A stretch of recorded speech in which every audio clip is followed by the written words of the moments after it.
Hello everyone and welcome back to the channel. This is the fifth lecture of our crash course series और आज के इस lecture में हम लोग स्टडी करने वाले हैं मैकेनिकल प्रॉपर्टीज ऑफ फ्लूइड्स। आज के लेक्चर में हम लोग इसकी थ्योरी और फॉर्मूलेज रिवाइज करेंगे और नेक्स्ट लेक्चर के अंदर इसके जो PYQs है उसे कवर करेंगे। तो सबसे पहले हम इसके थ्योरी के अंदर फ्लूइड से स्टार्ट करते हैं। सो फर्स्ट जो हमारा टॉपिक होगा वो होगा फ्लूइड। फ्लूइड का मीनिंग क्या होता है? Fluid any substance that can flow, any substance that can flow, ऐसा कोई भी सब्सटेंस जो फ्लो कर सकता है उसे हम फ्लूइड बोलते हैं। फॉर एग्जांपल जितने भी लिक्विड्स है, जितने भी गैसेस है, वो सभी फ्लूइड के अंदर कवर होते हैं। ठीक है, तो जब हम फ्लूइड का स्टडी करते हैं तो उसके लिए हमें कुछ पॉइंट्स की ज़रूरत होती है, कुछ जो फार्मूलाज होते हैं वो रिक्वायर्ड होते हैं। तो उसके अंदर पहले तो बेसिक जो फार्मूला होता है वो डेंसिटी का होता है। डेंसिटी का मीनिंग सबको पता होता है, डेंसिटी। बट वो वैल्यूज़ कभी कभी वाटर की डेंसिटी या मर्क्यूरी की डेंसिटी दी हुई नहीं होती है क्वेश्चन के अंदर, और जब हम सॉल्व करने लगते हैं तो उसके लिए ये दो वैल्यूज़ हमें रिक्वायर्ड होती है। सो डेंसिटी का बेसिक जो फार्मूला होता है, डेंसिटी का फार्मूला क्या होता है? Rho is equals to mass per unit volume, mass per unit volume, this is known as density. तो दो जो डेंसिटी प्रॉब्लम सॉल्विंग के टाइम में हमें जो रिक्वायर्ड होती है वो है density of water. Density of water is 1000 kg per metre cube. कितनी होती है वो? 1000 kg पर मीटर क्यूब। और दूसरी जो होती है डेंसिटी ऑफ मर्क्यूरी, दूसरी कौन सी चाहिए हमें? Density of mercury. Density of mercury कितनी होती है? 13,600 kg पर मीटर क्यूब, ये उसकी वैल्यू होती है। कभी कभी प्रॉब्लम सॉल्विंग के टाइम में हमें ये रिक्वायर्ड होती है, ज़रूरी होती है। ठीक है, उसके बाद में एक और टर्म जो प्रॉब्लम सॉल्विंग के टाइम आती है वो है रिलेटिव डेंसिटी और स्पेसिफिक डेंसिटी। इसके अलग अलग नाम है, कभी कभी उसको स्पेसिफिक ग्रेविटी बोलते हैं, या कभी कभी उसे रिलेटिव डेंसिटी भी बोलते हैं। इसको और क्या बोलेंगे? Relative density. और तीसरा, सॉरी ये दो ही होते हैं, स्पेसिफिक डेंसिटी, रिलेटिव डेंसिटी, और एक होती है स्पेसिफिक ग्रेविटी। ओके, ऐसे तीन हो गए। ठीक है, तो ये जो तीन टर्म्स है उन सभी का मीनिंग सेम है। उसकी वैल्यू क्या होती है? रिलेटिव डेंसिटी का फॉर्मूला होता है डेंसिटी ऑफ द सब्सटेंस, ऊपर क्या होता है? Density of the substance, divided by density of water.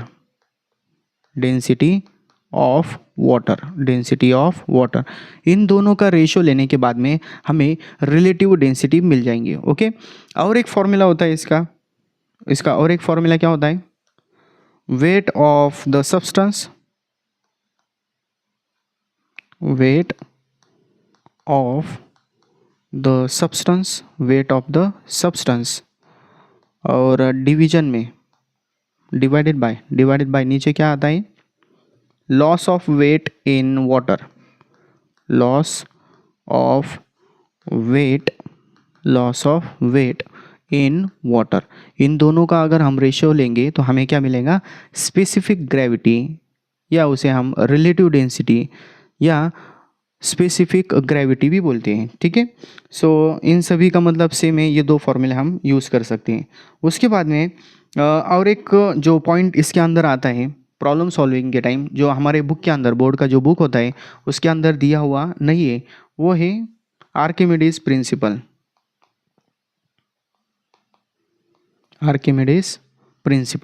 Okay, simple सा प्रिंसिपल है। हम क्या होता है उसकी डेफिनेशन की तरफ नहीं जाएंगे, बस एक एग्जाम्पल से उसको समझने की कोशिश करेंगे। मान लो कि हमारे पास एक कंटेनर है, इस तरह से एक कंटेनर है, उसके अंदर वाटर फिल किया हुआ है, इस तरह से इस हाइट तक वाटर फिल किया हुआ है। और हमने क्या किए, एक बलून को जिसके अंदर एयर भरी हुई है, ओके, इस तरह से एक मैं बलून दिखा लेता हूँ। इस तरह से एक बलून को इसके अंदर ऐसा डिप कर दिया, ऐसा दबा के पकड़ लिया। तो दबा के पकड़ने के बाद में यहाँ पर क्या होगा, ये जो लिक्विड है ये डिस्प्लेस हो जाएगा। मतलब यहाँ पर जो लिक्विड प्रेजेंट था, यहाँ पर इतने एरिया के अंदर ये जो लिक्विड था वो लिक्विड अब डिस्प्लेस हो चुका है और उसकी जगह किसने ले ली है, इस बलून ने। बलून के इस पार्ट ने वो जगह कवर कर ली है। ठीक है, तो ये जो बलून ने यहाँ पर नीचे जब हम उसे दबाएंगे, इस तरह से हमें उसे दबाना पड़ेगा। तो दबाने के बाद में लिक्विड जो है, लिक्विड अपवर्ड डायरेक्शन के अंदर एक फोर्स अप्लाई करेगा। उस फोर्स को हम बोलेंगे बोयांट फोर्स। सिंपली क्या बोलना है उसे, बोयांट फोर्स, और this is also known as buoyancy. ठीक है, अब ये बोयांट फोर्स क्या होता है, buoyant force will be equals to the weight of liquid, weight of liquid, weight of liquid displaced by the weight of liquid displaced by the substance, by the substance। जो substance होगा या जो material या जो object होगा उसने जितना wait liquid का बाहर निकाल कर उसे डिस्प्लेस कर दिया है उसे हम बोलेंगे बोयांट फोर्स। ठीक है, सो यहाँ पर इतना इतना जो वॉल्यूम है इसका बलून का, इतने वॉल्यूम का लिक्विड यहाँ पर डिस्प्लेस हो चुका है, तो उसका वेट लेना है। तो वेट के लिए बेसिक फॉर्मूला, अब देखो जब हम इसके अंदर बेसिकली जब मैकेनिक्स का पार्ट स्टडी करते हैं तब हम क्या लेते हैं उसके अंदर, सिंपली mg लेते हैं, mass into acceleration due to gravity. But यहाँ पर हमें mass in terms of density लेना है। Mass in terms of density क्या होता है, density equals to mass upon volume होता है। So mass will be equals to density into volume. So यहाँ पर ये जो मास होगा, मास की जगह क्या लेंगे हम, density into volume into acceleration due to gravity. अगर पूरा बलून यहाँ पर नीचे की तरफ दबा दिए तो वॉल्यूम कितना हो जाएगा, 4/3 पाई आर क्यूब। ओके, इस तरह से बहुत सारे केसेस के अंदर हमें बोयांट फोर्स कंसीडर करना है। देन इसके बाद में जो दो टाइप का फ्लूइड का जब हम स्टडी करते हैं तो दो टाइप के अंदर उसका स्टडी होता है। उसके अंदर एक होता है हाइड्रोस्टैटिक्स, हाइड्रोस्टैटिक्स, और दूसरा होता है हाइड्रोडायनेमिक्स। हाइड्रोस्टैटिक्स मीन्स व्हाट, जब फ्लूइड रेस्ट पर होगा, जब फ्लूइड रेस्ट पर होगा, रेस्ट पोजीशन के ऊपर होगा, तो तब उसका जो स्टडी होगा वो हाइड्रोस्टैटिक्स के अंदर आता है। और दूसरा उसके अंदर होता है हाइड्रोडायनेमिक्स। हाइड्रोडायनेमिक्स के अंदर जो फ्लूइड है मोशन के अंदर होगा और उस मोशन के अंदर रहते हुए फ्लूइड का जो स्टडी होगा वो हाइड्रोडायनेमिक्स के अंदर आएगा। सो जब हम फ्लूइड रेस्ट पोजीशन के ऊपर देखते हैं तो उसके अंदर एक टर्म हमें डिफाइन करनी होती है and that is pressure. Simple term है pressure.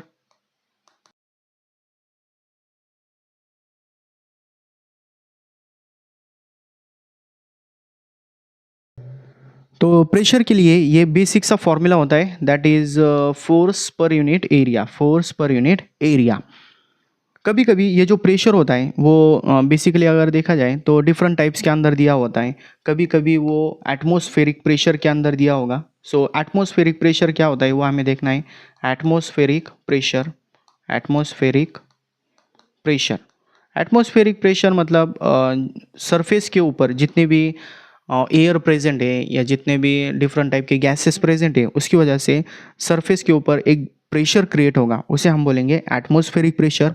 And this atmospheric pressure is generally denoted by P0 having value 1.013 into 10⁵ pascal. Okay, कभी एक आधी बार ये क्वेश्चन के अंदर दिया हुआ नहीं होता है तो आप लोगों को ये याद करना होगा। ओके, उसके बाद में जो दूसरा प्रेशर होता है, प्रेशर का जो दूसरा टाइप होगा वो होगा एब्सोल्यूट प्रेशर, और this is also known as gauge pressure.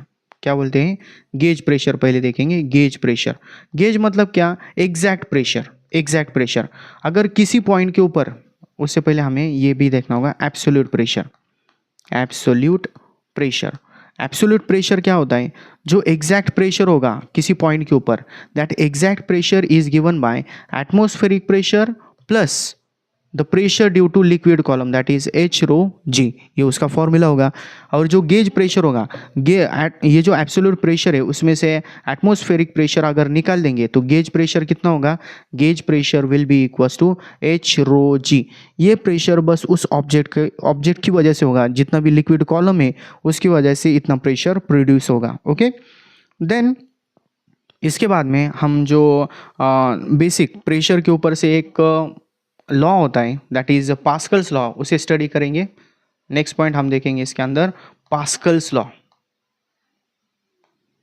Pascal's law, Pascal's law, Pascal's law basically उसका जो फॉर्मूला है वो क्या होता है, pressure at any point for an enclosed fluid is constant. So simply हम उसे किस तरह से डिनोट कर सकते हैं, किसी भी पॉइंट के ऊपर जो प्रेशर होगा वो सेम होगा। फॉर एग्जांपल 2 पॉइंट्स हमने कंसीडर किए तो दोनों पॉइंट्स के ऊपर प्रेशर यहाँ पर सेम होगा। जनरली ये हाइड्रोलिक लिफ्ट या हाइड्रोलिक ब्रेकिंग सिस्टम के अंदर ये लॉ जो है वो यूज़ होता है। फॉर एग्जांपल हम कंसीडर करेंगे कि इस तरह से हमारे पास 2 सिलेंडर से एक का जो एरिया है वो कम है और दूसरे का एरिया ज़्यादा है, इस तरह से दूसरे का एरिया ज़्यादा है। और हाइड्रोलिक लिफ्ट के अंदर क्या होगा, यहाँ पर हम small amount of force apply करेंगे, यहाँ पर जो फोर्स होगा वो स्मॉल अमाउंट के अंदर होगा, ठीक है, F1। और यहाँ पर जो कार वगैरह कोई ऑब्जेक्ट कार होगा या कोई दूसरा ऑब्जेक्ट होगा जिसका मास बहुत ज़्यादा है, जिसकी वजह से उसका ग्रेविटेशनल फोर्स भी ज़्यादा होगा, दैट मीन्स इसके ऊपर की तरफ यहाँ पर अगर प्रेशर चेंज होगा, इस पॉइंट के ऊपर अगर प्रेशर चेंज होगा तो उसकी वजह से हर जगह पर इस लिक्विड के अंदर हर जगह पर प्रेशर चेंज होगा। और यहाँ पर भी जो प्रेशर, यहाँ जो प्रेशर चेंज हुआ था वही यहाँ पर होगा। सो इसके ऊपर जो फोर्स होगा, फोर्स कितना होगा, F2 होगा। F2 का एरिया भी ज़्यादा है A2। सो यहाँ पर जो टोटल फोर्स हमें मिलेगा, टोटल फोर्स कितना मिलेगा, P1 इक्वल्स टू P2 है। सो यहाँ पर क्या आ जाएगा, F1 upon A1 is equals to F2 upon A2।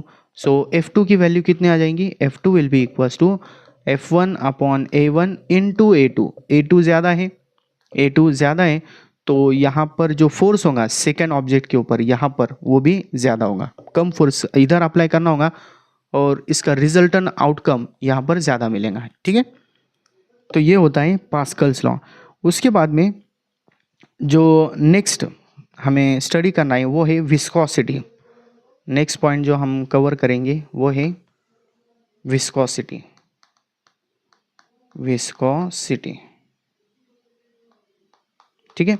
Viscosity क्या होता है, अगर हम कोई एक एग्जांपल ले लेते हैं, इस तरह से कंसीडर करो कि हमारे पास एक इंक्लाइन सरफेस है और इस इंक्लाइन सरफेस के ऊपर यहाँ पर हमने 2 डिफरेंट टाइप के लिक्विड्स ऐसे डाल दिए। एक यहाँ पर एक हनी है और दूसरे ड्रॉपर से हमने वाटर इस तरह से छोड़ दिए। तो हनी जो है वो लेट नीचे आने वाला है और वाटर जो है वो जल्दी नीचे आने वाला है।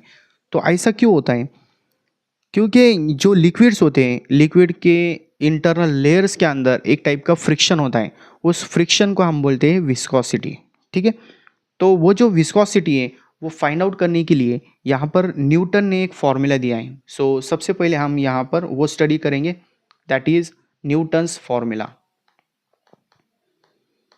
न्यूटन्स फॉर्मूला, न्यूटन ने क्या फॉर्मूला दिया है, न्यूटन का फॉर्मूला क्या है, Newton's formula is F is equals to, यहाँ पर एग्जैक्ट अगर देखेंगे तो निगेटिव साइन आता है बट हमने कंसीडर नहीं किए तो भी चलेगा, ईटा ए dV/dx, ठीक है।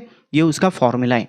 अब देखो फॉर्मूला कहाँ से आया है, उसके अंदर ये जो टर्म है dV/dx, this term is known as velocity gradient. क्या बोलते हैं उसे, वेलोसिटी ग्रेडियंट। ग्रेडियंट ये वर्ड जहाँ भी आएगा वहाँ पर समझ लो कि कोई भी टर्म होगी वो with respect to distance change होगी। फॉर एग्जांपल वेलोसिटी ग्रेडियंट ये मतलब क्या, जो वेलोसिटी होगी वो डिस्टेंस के साथ साथ चेंज होने वाली है। उसी तरह टेम्परेचर ग्रेडियंट होता है, उसका मीनिंग क्या है कि डिस्टेंस के साथ टेम्परेचर चेंज होने वाला है। तो यहाँ पर वेलोसिटी ग्रेडियंट है। उसके बाद में फोर्स जो होगा, जो विस्कस फोर्स होगा, that is directly proportional to the cross sectional area of the layer. Layer जो होगी, इस तरह से अगर हम कोई लेयर कंसीडर करेंगे, कोई भी लिक्विड होगा, लिक्विड की लेयर होगी, उसके नीचे लिक्विड की दूसरी लेयर होंगी, तो इन दोनों के बीच में इन दोनों के बीच में जो फ्रिक्शन होगा वो फोर्स हम कंसीडर कर रहे हैं। तो दोनों का कांटेक्ट एरिया जितना होगा वो कांटेक्ट एरिया यहाँ लेना है। उसके बाद में ये वेलोसिटी ग्रेडियंट आ गया, और जो प्रोपोर्शनल कांस्टेंट है उसकी जगह पर यहाँ पर ईटा होगा। इस सिंबल को क्या बोलते हैं? Eta. This eta is known as coefficient of viscosity. क्या बोलेंगे इसे? Coefficient of viscosity, coefficient of viscosity. ठीक है, ये एक कांस्टेंट होता है, लिक्विड के ऊपर वो डिपेंड करेगा, हर बार ये वैल्यू दी हुई होंगी। ठीक है, उसके बाद में ये जो कोएफिशिएंट ऑफ विस्कोसिटी होता है, इसका जो डायमेंशनल फार्मूला या यूनिट क्या होता है वो हम इस फार्मूले के ऊपर से डिराइव कर सकते हो, उसे लेने की कोई ज़रूरत नहीं है। उसके साथ में एक दूसरा फार्मूला विस्कोसिटी के रिलेटेड होता है, वो है स्टोक्स लॉ।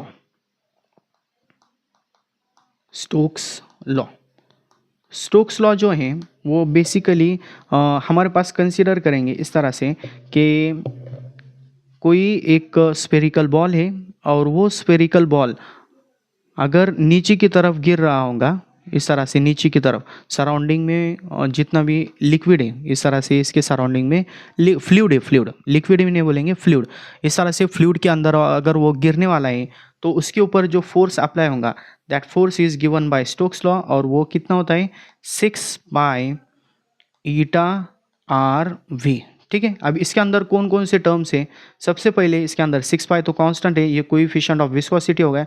उसके बाद में ये है radius of the spherical ball, this is radius, और ये जो है ये उसका स्पीड है, स्पीड या वेलोसिटी बोल सकते हैं इसे। ठीक है, ये उसका स्पीड है। तो ये जो स्टोक्स लॉ है, इस स्टोक्स लॉ के अंदर जो v आया है, this v is known as terminal velocity. इसे क्या बोलते हैं? Terminal velocity. अब ये जो पॉइंट हम देख रहे हैं ये बहुत इंपॉर्टेंट है, टर्मिनल वेलोसिटी, स्टोक्स लॉ। कभी कभी बस proportion, velocity is directly proportional to are square होता है, तो उसके ऊपर से बहुत सारे क्वेश्चन सॉल्व होते हैं। तो ये जो फॉर्मूला होगा, फॉर्मूला क्या है? Terminal velocity v is equals to 2/9 r square g into rho minus sigma upon eta, ये उसका फॉर्मूला है। अभी इस फॉर्मूले के अंदर जितने भी टर्म्स आए हुए हैं वो एक बार समझ लो कौन कौन से हैं। सबसे पहले देखो, इसके अंदर यहाँ पर आर स्क्वायर है, ये तो रेडियस हो गया। ये दो डेंसिटी है, ये डेंसिटी किसकी है? This is density of liquid, density of liquid या डेंसिटी ऑफ फ्लूइड बोल सकते हैं।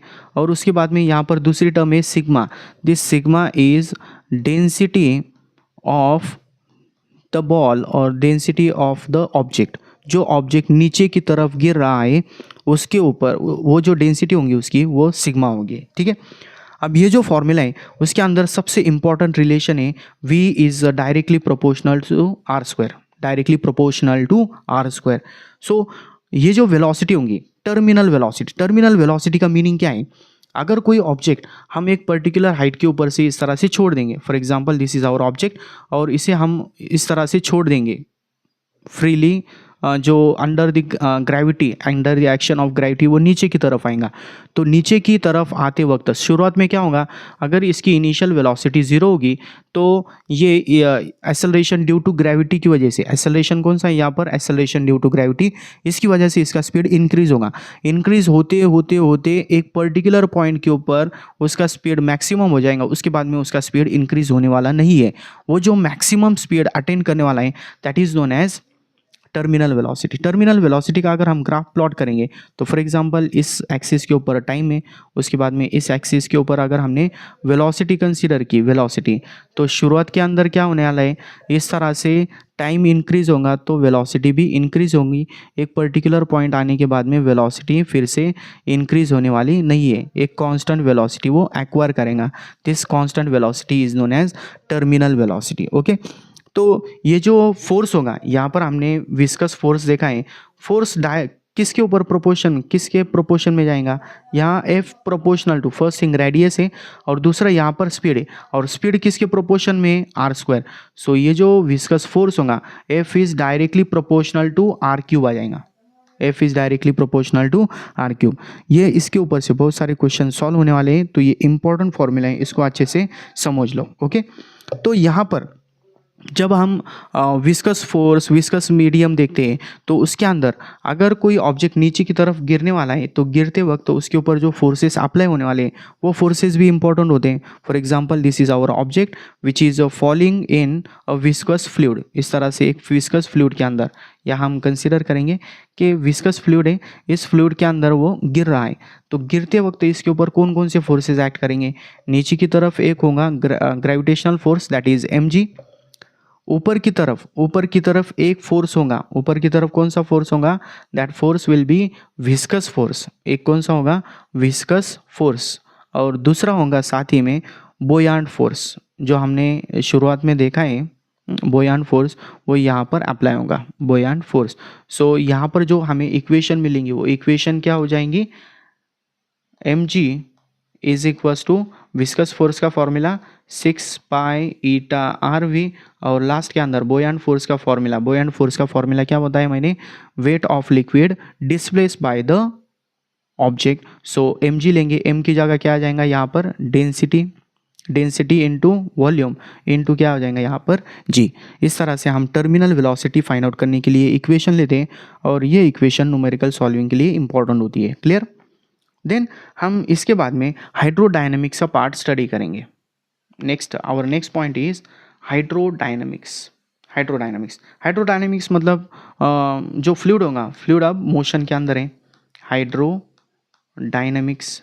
ठीक है, अब हाइड्रोडायनेमिक्स के अंदर फ्लूइड मोशन के अंदर होगा, तो उसका जो फ्लो होगा वो दो टाइप का होगा। एक होगा इसके अंदर streamline flow, the first flow is streamline, और दूसरा होगा यहाँ पर टर्बुलेंट। दूसरा कौन सा होगा? टर्बुलेंट। टर्बुलेंट। स्ट्रीमलाइन मतलब smooth, smooth flow. Smooth flow जो होता है उसको क्या बोलते हैं? Streamline flow. और टर्बुलेंट, टर्बुलेंट मतलब कैसा? वायलेंट।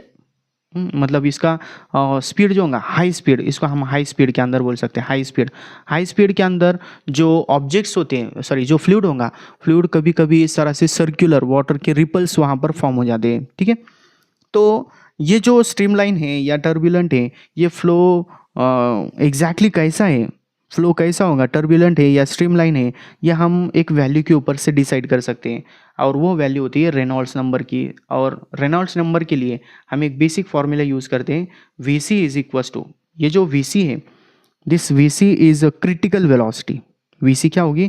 Critical velocity. और इसका फॉर्मूला क्या होता है? Vc equals to eta, formula मैं भूल गया, हाँ sorry, Rn eta upon rho D. इस तरह से कभी कभी भूल जाता हूँ मैं भी।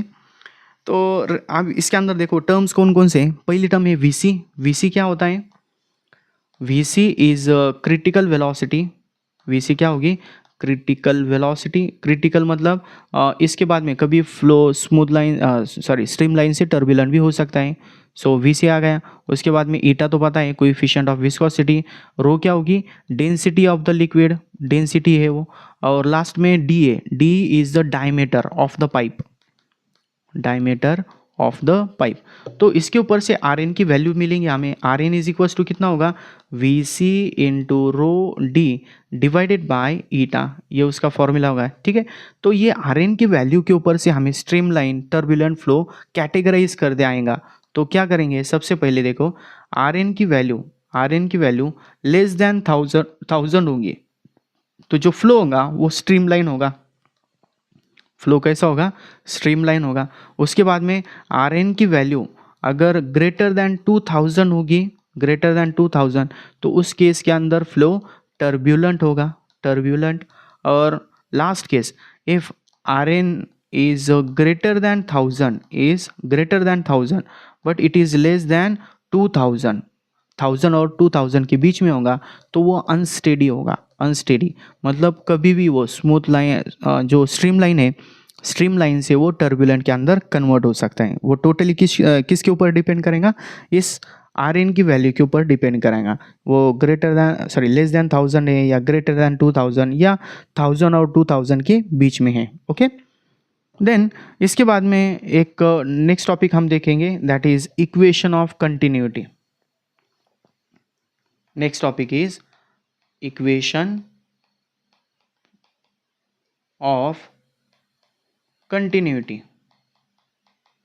इक्वेशन ऑफ कंटिन्यूटी एक सिंपल सा फॉर्मूला है, जितना एक पाइप के अंदर जितना मास अंदर जा रहा है फ्लूइड का, उतना ही अगर बाहर आता होगा तो उस वक्त हम एक फॉर्मूला ले सकते हैं। क्या फॉर्मूला है? A1 V1 is equals to A2 V2। Simple सा फॉर्मूला है। एरिया दो एंड पॉइंट्स के ऊपर जो different cross sectional different cross section का अगर हमारे पास कोई पाइप होगा, मतलब एक जगह उसका जो एरिया है वो कम है और दूसरी तरफ उसका एरिया ज़्यादा है, इस तरह से कम और ज़्यादा एरिया अगर होगा तो यहाँ एरिया अगर A1 होगा और और इसके अंदर वेलोसिटी V1 होगी, तो आगे जाने के बाद में अगर इसका एरिया इंक्रीज होगा, इस तरह से इंक्रीज होगा, तो ये एरिया A2 अगर हो जाएगा तो वेलोसिटी V2 होगी। इन दोनों का जो प्रोडक्ट होगा that will be constant. Clear? Then equation of continuity के बाद में एक इंपॉर्टेंट पॉइंट देखते हैं हम, बर्नौलीज इक्वेशन।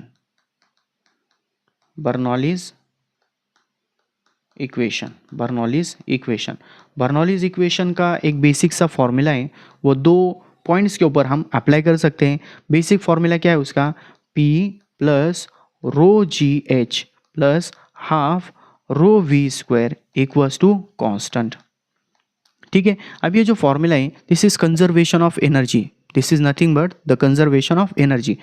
तो यहाँ पर जो भी टर्म्स है, फॉर एग्जांपल ये जो दो टर्म्स है ये तो हम स्टडी कर चुके हैं। एम जी एच क्या होता है? एम मतलब क्या? एम जी एच मतलब क्या? Potential energy. पोटेंशियल एनर्जी को अगर हम वॉल्यूम से डिवाइड करेंगे तो मास अपन वॉल्यूम क्या आ जाएगा? Density. So that will become rho g H.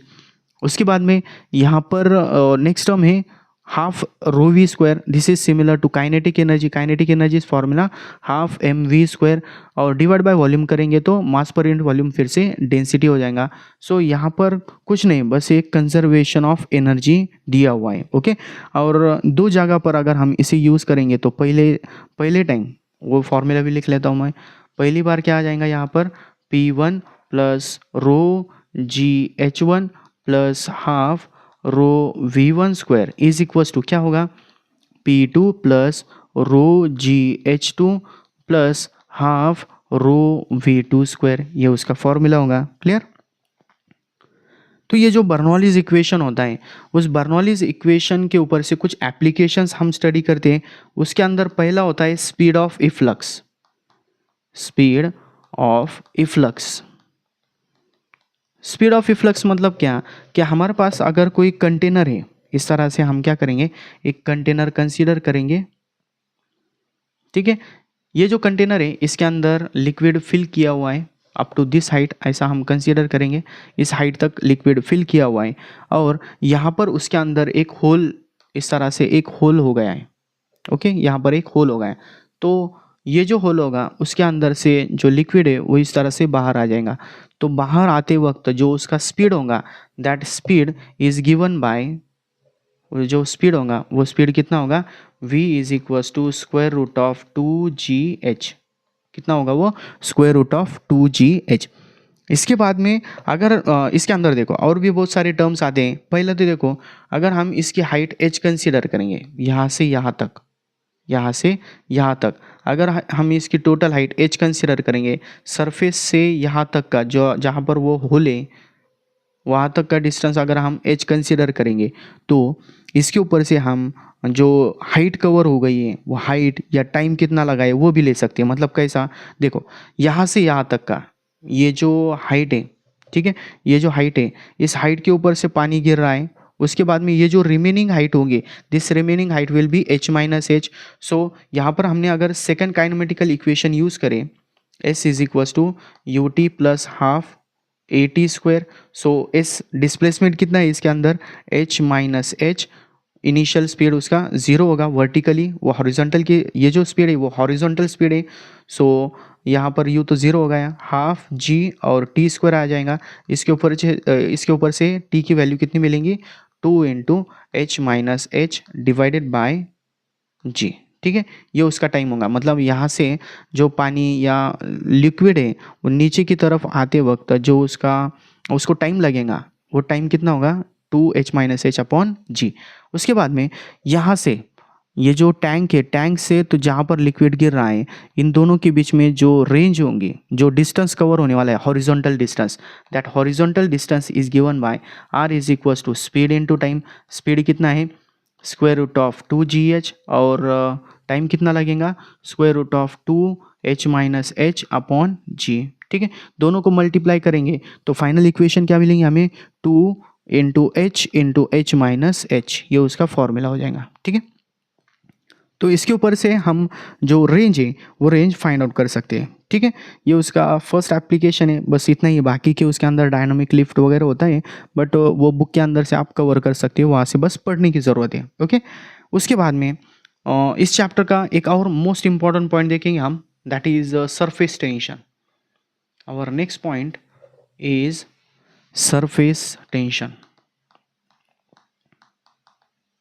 Surface tension, तो सरफेस टेंशन एग्जैक्टली क्या होता है कि जो लिक्विड की सरफेस है, वो लिक्विड की सरफेस, अगर हम कोई कपड़ा लेंगे, कपड़े को दोनों तरफ से खींच के पकड़ेंगे तो जिस तरह से एक स्ट्रेच क्लोथ होता है, स्ट्रेच मेम्ब्रेन होता है, उसी तरह लिक्विड की सरफेस जो होगी वो भी स्ट्रेच हो जाती है।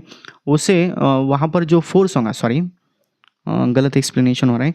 सरफेस टेंशन के अंदर एग्जैक्टली क्या होता है कि जो लिक्विड की सरफेस है, फॉर एग्जांपल इस तरह से अगर हम लिक्विड कंसीडर करेंगे तो लिक्विड की सरफेस के ऊपर एक फोर्स क्या करेंगी, इस लिक्विड के जो सरफेस है उसे दोनों तरफ खींचने की कोशिश करेंगे। तो यहाँ पर जो फोर्स लग रहा है, that force per unit length is known as surface tension.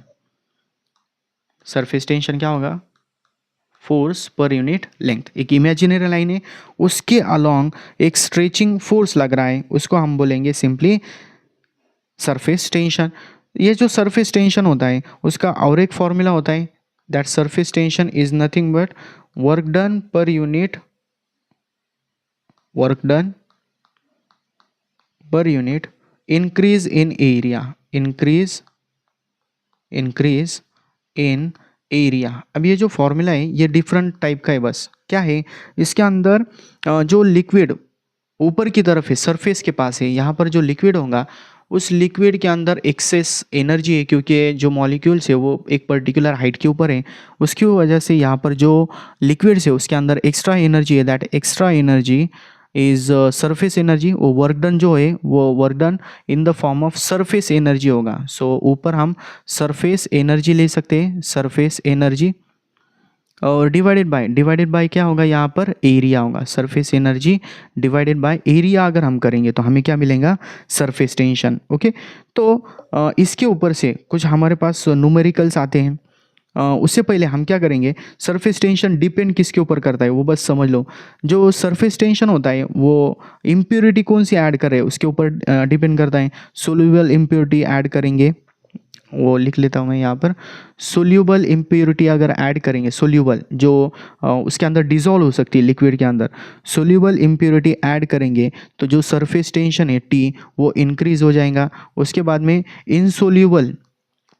Insoluble impurity अगर ऐड करेंगे तो सरफेस टेंशन उसका डिक्रीज हो जाएगा। ओके, और दूसरा स्पैरिंगली सोल्यूबल बोलते हैं, स्पैरिंगली सोल्यूबल सॉल्यूशन अगर हम ऐड करेंगे तो उसकी वजह से भी सरफेस टेंशन डिक्रीज होता है। Okay, this surface tension is also depends on the temperature. Okay, temperature का पॉइंट सिंपल है, वो आप लोग कर सकते हो।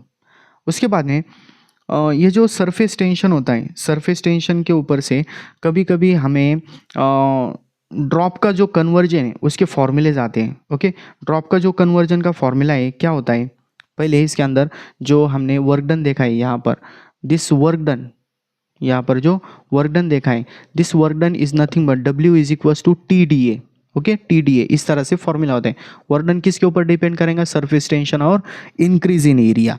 तो उसकी वजह से यहाँ पर हम दो पॉइंट्स देखते हैं कि पहले पॉइंट को हम नाम दे सकते हैं splitting of big drop, splitting of big drop. अगर हमारे पास कोई एक बड़ा ड्रॉप है, इस तरह से एक बड़ा ड्रॉप है, और उस बड़े ड्रॉप की रेडियस आर है, और उसका कन्वर्जन अगर स्मॉल ड्रॉपलेट्स के अंदर हो रहा है, इस तरह से छोटे छोटे इसके ड्रॉपलेट्स फॉर्म हो गए। ओके, एक बिग ड्रॉप था, उसका कन्वर्जन स्मॉल ड्रॉपलेट्स के अंदर अगर हो गया, सॉरी रेक्टेंगुलर ड्रॉप नहीं होता है, इस तरह से स्फेरिकल ड्रॉपलेट्स के अंदर अगर उसका कन्वर्जन हो गया, तो सबसे पहले रेडियस कैसे लेनी है। रेडियस के लिए सिंपल फॉर्मूला है initial volume equals to final volume. क्या लेना है, बस initial volume is equals to final volume ये चेंज होने वाला नहीं है। ओके, इनिशियल वॉल्यूम क्या है, 4/3 पाई आर क्यूब बिगर ड्रॉप का। उसके बाद में n स्मॉल ड्रॉपलेट्स है, उसके अंदर एक जो ड्रॉपलेट होगा उसका वॉल्यूम कितना होगा, 4/3 पाई आर क्यूब। कैपिटल आर जो बिग ड्रॉप है उसके लिए, स्मॉल आर जो स्मॉल ड्रॉपलेट्स है उसके लिए। सो दोनों तरफ का ये 4/3 पाई कैंसिल हो जाएगा, तो यहाँ हमें क्या मिलेगा, R cube is equals to n into small r cube. इसका क्यूब रूट लेंगे तो आर इज इक्वल्स टू कितना आ जाएगा, n⁻³ इंटू आर। जितने भी प्रॉब्लम्स के अंदर ये जो ड्रॉप का कन्वर्जन आता है, उस वक्त हर बार हमें n ऐसा नंबर दिया होता है कि जिसका हम क्यूब रूट जो है वो फाइंड आउट कर सकते हैं। ओके, कभी कभी वो नंबर 8 होगा, 64 होगा, 216 होगा, इस तरह से बहुत सारे नंबर जिसका हम क्यूब रूट निकाल सकते हैं। वैसे यहाँ पर जो वैल्यूज़ हैं वो सिलेक्ट कर कर दी जाएंगी। ओके, देन जब हम एक बिगर ड्रॉप का कन्वर्जन स्मॉल ड्रॉपलेट्स के अंदर करेंगे, तो सबसे पहले इसका जो एरिया है, इसका जो सरफेस एरिया है, सरफेस एरिया इंक्रीज होगा। सरफेस एरिया क्या हो जाएगा, इंक्रीज हो जाएगा। ओके, इंक्रीज सरफेस एरिया अगर इंक्रीज होगा तो उसकी वजह से जो इंटरनल एनर्जी क्या हो जाएंगी, इंक्रीज हो जाएंगी। ठीक है, मतलब इसके अंदर इंटरनल एनर्जी नहीं बोल सकती, जो इसकी सरफेस एनर्जी आल्सो इंक्रीजेस। क्या हो जाएंगी, वो इंक्रीज हो जाएंगे, क्योंकि उसका फॉर्मूला था dW = TdA। तो यहाँ पर सरफेस एनर्जी भी क्या हो जाएंगी, इंक्रीज। वो जो एनर्जी इंक्रीज हो गई है that is given bye dW और dE, दोनों तरफ से हम दिखा सकते हैं उसको। उसका फॉर्मूला क्या है, T × DA। So T as it is आ गया, DA पहला ज़्यादा एरिया किसका है, ड्रॉपलेट्स का है। सो उसका हम पहले लेंगे n × 4 पाई r² माइनस उसके बाद में बिग ड्रॉप का क्या होगा, 4 पाई कैपिटल R²। ओके, ये उसका फॉर्मूला होगा। उसके बाद में जो वैल्यू दी होगी, मतलब कैसा, कभी कभी इसके अंदर स्मॉल r दिया होगा, उसके ऊपर से कैपिटल R फाइंड आउट कर सकते हैं। कभी कभी कैपिटल R होगा तो उसके ऊपर से स्मॉल r भी हम फाइंड आउट कर सकते हैं। ठीक है, देन उसके बाद में दूसरा जो पार्ट होता है इसके अंदर, दूसरा पार्ट क्या होता है, दूसरा पार्ट होगा small droplets converted into big drop के अंदर अगर कन्वर्जन होगा, तो यहाँ पर सबसे पहले देखो, जो हमने सरफेस एरिया देखा था, सरफेस एरिया इसका डिक्रीज होगा। सरफेस एरिया क्या हो जाएगा, डिक्रीज होगा। Surface area decreases. देन जो सरफेस एनर्जी है, सरफेस एनर्जी भी क्या हो जाएंगी, इसकी वजह से डिक्रीज हो जाएगी। ठीक है, सरफेस एनर्जी भी डिक्रीज हो जाएंगे। देन उसके बाद में जो एनर्जी डिक्रीज हो गई है वो कितनी आ जाएंगी, that decreasing surface energy dW और dE is equals to T × DA का फॉर्मूला क्या आ जाएगा, DA का फॉर्मूला n इंटू, फिर से वही फॉर्मूला, 4 पाई R² minus 4 pi capital R²। Okay, ये सेम फॉर्मूला हम यूज़ कर सकते हैं। उसके बाद में ये जो हमने पार्ट देखा है ड्रॉपलेट का कन्वर्जन, ड्रॉप की जगह अगर बबल आ गया, बबल, तो बबल के लिए क्या करना है, बस हमें 2 से उसे मल्टीप्लाई करना है।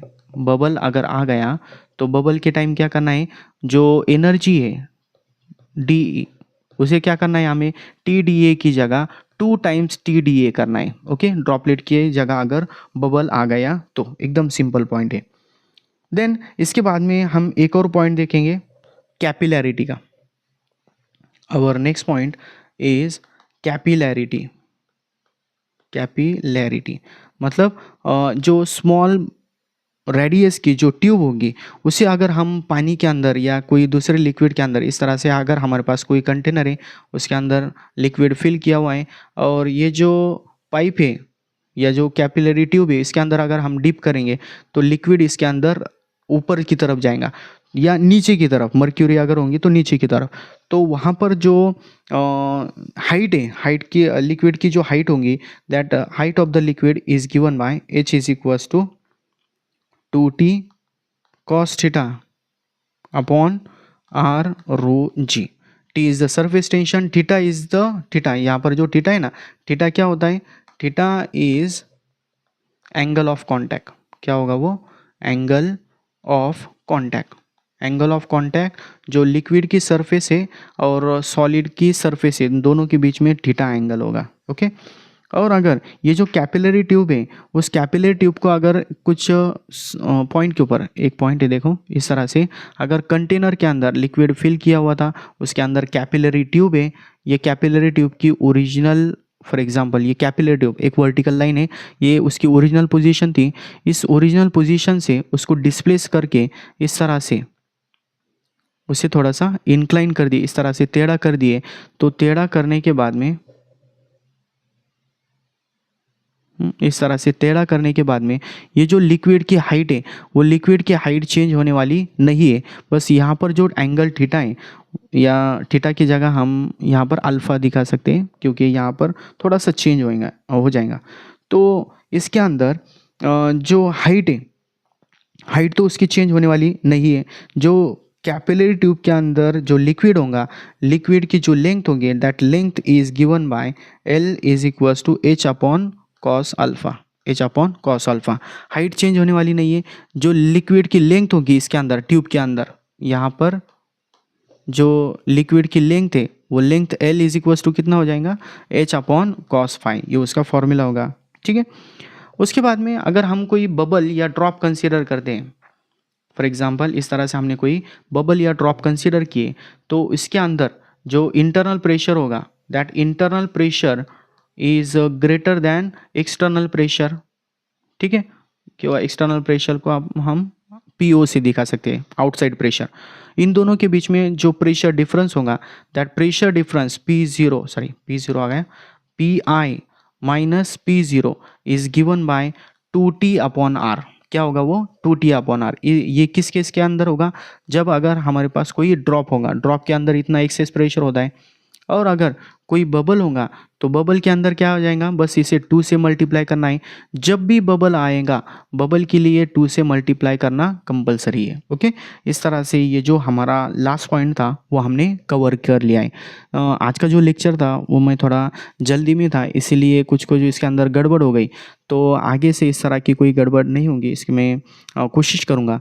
और जो नेक्स्ट लेक्चर होगा उसके अंदर ये जो इस चैप्टर के रिलेटेड प्रीवियस ईयर क्वेश्चंस होंगे उसे हम सॉल्व करेंगे। तब तक के लिए पढ़ाई करते रहिए। Thank you so much.